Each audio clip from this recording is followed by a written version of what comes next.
eu quero que todos vocês dissertem sobre o assunto. A gente viu recentemente... Quem saiu aí, Gabriel? Deu uma caída? Sim, então vamos lá.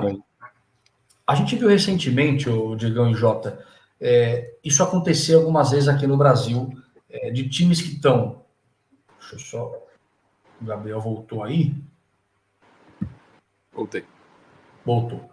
Então, de times que estão liderando o campeonato, estão na ponta. Então, a gente já viu isso acontecer com o Palmeiras, mais recentemente com o São Paulo, com o Botafogo ano passado. Times que estão ali, já é campeão, está tudo resolvido, está tudo certo, e daqui a pouco decaem absurdamente, levam um tropeço e ficam pelo caminho, perdem o título. E aí muito se fala de que não, porque o futebol do Brasil ele não é nivelado por baixo, não sei o quê, blá, blá, blá, blá, ele é ruim e por isso que isso acontece. Lá fora a gente jamais veria isso. E aí, meus amigos, nós vimos isso 2 anos seguidos, coincidentemente com o Arsenal e com o City. O Arsenal no passado, principalmente, já era o campeão, acabou o campeonato, estava disparado, perde o campeonato para o City. Aí minha dúvida é o seguinte, o futebol inglês, o futebol brasileiro, ele tem evoluído um pouco mais e por isso que tem essa oscilação, que a gente está dizendo que ele é sempre nivelado por baixo, tal, realmente não compara o futebol brasileiro com o inglês, que eu acho que não tem nem muito como se comparar, mas isso aconteceu 2 anos seguidos. O futebol brasileiro deu uma evoluída e por isso a competitividade está maior, ou o futebol inglês tem dado uma decaída e não se tornado mais uma das principais potências da Europa? Por que eu estou dizendo essa pergunta? Você vê o Liverpool, que até anos atrás estava sempre nas cabeças, foi para a Europa League e parou nas quartas. Você vê o United e o Newcastle, últimos da fase de grupo de uma Champions. Você vê o Arsenal parando nas quartas. O City parou nas quartas esse ano, mas foi o campeão ano passado. Mas me parece que assim como o futebol italiano, que teve os seus momentos de brilho, onde dominavam o cenário europeu, me dá uma impressão de que o futebol inglês, com exceção do City, está começando a ficar um pouco mais para baixo. Vocês acham que faz sentido, Diegão, você primeiro? Você acha que está perdendo um pouco desse... o futebol inglês é o mais competitivo, tal. Quando você vê um time como o Arsenal, que está na ponta e toma uma ultrapassada, e aqui no Brasil, se fosse aqui no Brasil, a gente dizia que é porque o futebol está nivelado por baixo, que é porque ninguém é tão bom assim. E isso tem acontecido agora na língua inglesa. E você vê times como o United, Chelsea, não disputando mais nas cabeças, estou dizendo nas competições europeias e não só no inglês. Tem sentido isso? O que você acha disso? Foi meio complexa a pergunta, mas eu quero trazer uma pequena comparação nesse cenário aí. Eu tô tentando entender a pergunta ainda, Thiagão, mas fora tipo isso, assim, ó, você acha que basicamente, de maneira burra. O time, a Liga Brasileira, ela evoluiu um pouco de patamar, ou a Liga Inglesa ela está caindo um pouco de patamar no cenário europeu em si, quando a gente vê como estão os times ingleses nas principais competições e, por exemplo, o Arsenal que está na ponta deixando escapar, coisas que não aconteceriam antigamente. Se você pegasse um Arsenal na ponta, acabou o campeonato, entendeu? Cara, eu na verdade vejo um pouco o contrário. Acho que a Liga Brasileira, por mais que comparado com a Europa ela seja uma liga fraca, se você pega o cenário sul-americano, o Campeonato Brasileiro é disparado e com uma diferença gritante para qualquer outro das competições aqui da região. A gente vê esse domínio, inclusive, na Copa Libertadores, que o Brasil, se não me engano, é 4 ou 5 vezes campeão seguido ali. Exato. Esses últimos anos. Eu acho que, cara, o cenário do próprio campeonato inglês, do ano passado e desse ano, né, das últimas 2 competições, para mim é muito diferente. Eu acho que no último ano o Arsenal teve tudo para ser campeão e, de fato, teve uma queda. Eu vejo essa queda muito pelo Arsenal ter um time muito jovem. Então o Arsenal tem um elenco formado por jogadores que têm um renome mundial já, mas a maioria desses jogadores abaixo de 25 anos.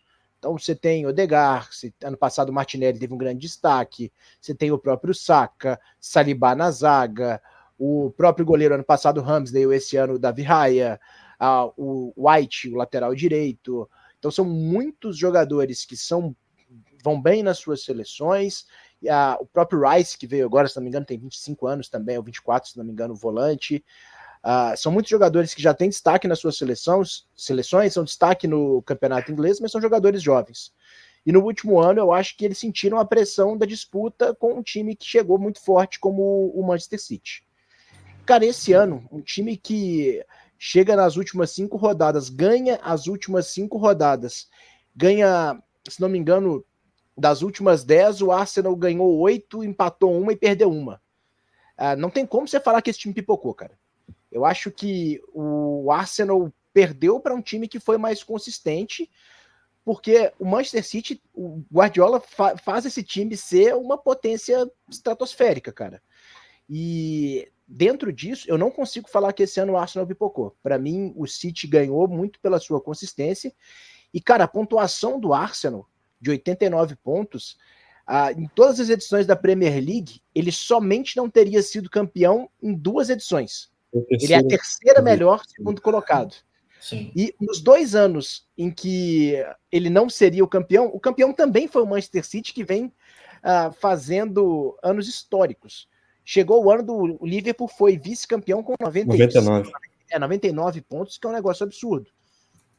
E eu acho que, de fato, o City ele tá acima hoje, só que eu não acho que dá para você comparar isso de pensar nos resultados dos mata-matas, até a forma como, por exemplo, o Liverpool deu de atenção, por exemplo, para a Liga Europa, jogando muitas vezes com time júnior, óbvio, também por conta das lesões que o Liverpool sofreu. O Liverpool foi um time que sofreu muito com lesões durante essa temporada, né? E Arsenal e City foram os 2 melhores times nas ligas europeias. Cara, o City perdeu para o Real Madrid, o Arsenal perdeu para o Bayern. Não é nenhum absurdo você pensar nisso, e acho que isso não diminui a potência da Premier League. Para mim, continua sendo a liga mais forte do mundo, por mais que ela esteja, entre aspas, menos competitiva, porque o City vem se tornando hegemônico, tanto que vem trazendo os 4 últimos campeonatos. A gente tem uma característica que os 3 times que subiram da Championship foram rebaixados, né? Então, os 3 times que subiram da Championship para essa temporada acabaram sendo rebaixados, mas ao mesmo tempo, você tem o Manchester United e o Chelsea passando por crises complicadas em questão de gestão de elenco, técnicos e tudo mais. Mas, cara, não dá para você considerar o City fazendo 91 pontos nesse campeonato, o Arsenal 89, o próprio Liverpool 82. Aí fazendo o comparativo que você fez do Campeonato Brasileiro. O campeão brasileiro não teve 82 pontos, como o Liverpool teve 70. No terceiro colocado. Então, acho que a Premier League continua sendo a liga mais forte, mas acho que os times vão precisar de buscar uma forma de bater esse Manchester City do Guardiola. Cara, eu vou te falar que, para mim, o City é o melhor time de pontos corridos da história do futebol. Concordo. Só para vocês terem noção, que enquanto vocês estavam falando, eu fui pesquisar aqui, a última derrota do Manchester City na Premier League foi dia... Tá aqui na mão, peraí. Aqui, achei. Dia 6 de dezembro. Porra. O Aston Villa. Ou seja, o City não perdeu em 2024. Sim. Aí como é que você vai dizer... Ainda tem um detalhe que o Rodri não perde um jogo... Como que acho tu que vai não dizer jogou esse que jogo com o Aston Villa. desse, O Rodri cara, não perde um jogo tem um ano. Não tem como, velho. Não tem como. O Guardiola, ele revolucionou o futebol. Olha, eu vou te falar que o City seria campeão em todas as ligas do planeta Terra. Seria campeão. Em todas. Então, assim, e o Arsenal também. O Arsenal talvez só não fosse campeão na La Liga, mas o resto ele seria em todas. Então, assim, cara, é muito complicado você botar uma responsabilidade no Arsenal, sendo que a temporada do Arsenal é perfeita. O Arsenal ele sofreu menos gols que o City. O vacilo foi o Aston Villa em casa, né? Mas aí isso foi... Aí é a diferença. Você, por exemplo, você perder para um Aston Villa em casa faz parte de um processo dentro de um campeonato longo. A Premier League ela tem 18 times, são 34 jogos. Não, são 20 times, são 38 jogos. Isso. Então, assim, dentro de algum momento, você vai vacilar. O Arsenal perdeu pro Aston Villa, mas, por exemplo, ele ganhou do City. Quer dizer, ele ganhou do City em casa. Ganhou em casa e empatou no Etihad. Exato, ele não perdeu para o City. Então não dá para dizer que o Arsenal perdeu o campeonato para o Aston Villa, porque ele ganhou do City. Entendeu? Então a questão é a seguinte, cara. A questão é uma só. Quando tá valendo pro City, esquece. O City não perde, pô. Quando tá valendo, quando é hora que o Guardiola chega, os caras falam assim, rapaziada, agora tá na hora de ligar.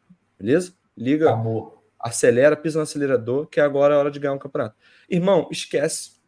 O City não perde pro Chelsea, não perde pro United, não perde pro Liverpool, não perde pra ninguém. Pelo contrário, ele ganha. Ele vai ganhando de todo mundo. Ele vai ganhando. São 6 vitórias seguidas do City na Premier League. Então, O assim, Arsenal, cara, final do cara, é bizarro pensar que o Arsenal tem.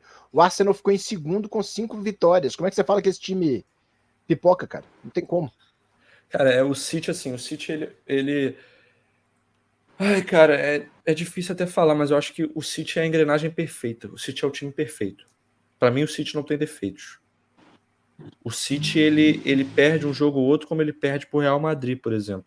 Porque aí a gente tá falando de um confronto que, por exemplo, só Deus explica como que o City não passou ali, né? Porque todo mundo viu o jogo. O City amassou o Real Madrid. Amassou. É que a bola não quis entrar, irmão. Faz parte do futebol, pô. Acontece. E ainda mesmo assim o City só foi eliminado nos pênaltis. Então, cara, é muito complicado a gente rotular o Arsenal. Entendeu? Agora sim, o Manchester United é uma equipe que não briga. Ano passado até chegou ali em terceiro, mas não brigou por título. O Chelsea, reformulação eterna. Nunca consegue acertar um elenco. O Liverpool essa temporada tomou gol demais. Então não ia conseguir brigar. Até chegou ali perto, mas Sofreu muito com lesões esse ano também, né? foi começando a apertar, elenco curto, teve alguns problemas de relacionamento, pumba, caiu. Aí o Tottenham, que caramba. Então assim, cara, eu acho que a Premier League é um espetáculo, né? Eu acho a Premier League um espetáculo. Então, A Premier League é uma competição muito, muito absurda, de fato, mas eu fico com essa dúvida no sentido de, tipo, nós víamos a hegemonia dos times italianos sempre voando, e hoje em dia você não vê muito mais a Itália. Claro, temos o Atalanta, por exemplo, na final da Europa League, mas Juventus, Internacional e Roma. E me preocupa um pouco ver só o City, é por isso que eu puxei esse assunto todo e falei da hegemonia, porque basicamente você não vê mais os outros times ingleses. Mas é questão de investimento, cara. A hora o dinheiro acerta. Não, eu acho que é o seguinte, cara, olha só. o inglês tem dinheiro de sobra. O Klopp falou deu uma entrevista recentemente muito interessante, que ele falou, o repórter perguntou para ele sobre essa questão que o Thiago está perguntando, sobre os times ingleses não estarem disputando as fases finais, que ele falou do Aston Villa. Se o Aston Villa não passasse do Olympiacos, não ia ter nenhum inglês nas semifinais das competições europeias. O Klopp falou, é engraçado vocês estarem me cobrando. Foi o Klopp ou foi o Guardiola? Produção, vê para mim aí, por favor. Não lembro se foi o Klopp ou se foi o Guardiola. Ele falou que é engraçado, mas, por exemplo, a Liga Inglesa é a única que não para, que não tem férias, que agrupa, quer dizer, a Liga também não tem, mas é questão de agrupamento dos jogos ali em dezembro, onde os times jogam da Premier League, jogam sem parar, desenfreadamente, por causa do Boxing Day, tem rodado, esse ano teve jogo dia 24 de dezembro da Premier League. Então, assim, os caras, eles botam um calendário tão, como é que eu posso dizer, tão grande ali naquela faixa de tempo, que é tão decisivo para a temporada. Então, isso é uma coisa que está sendo revista. Parece que ano que vem a Premier League já não vai botar jogo dia 24, vai ter o Boxing Day, que é tradição e tal, mas vai enxugar essa quantidade de jogos no final do ano, para ver se as equipes inglesas voltam a ter gás suficiente para brigar nos períodos finais das competições de mata-mata. Então, vamos ver. Aí, pode ser uma das respostas do porquê disso mesmo, né?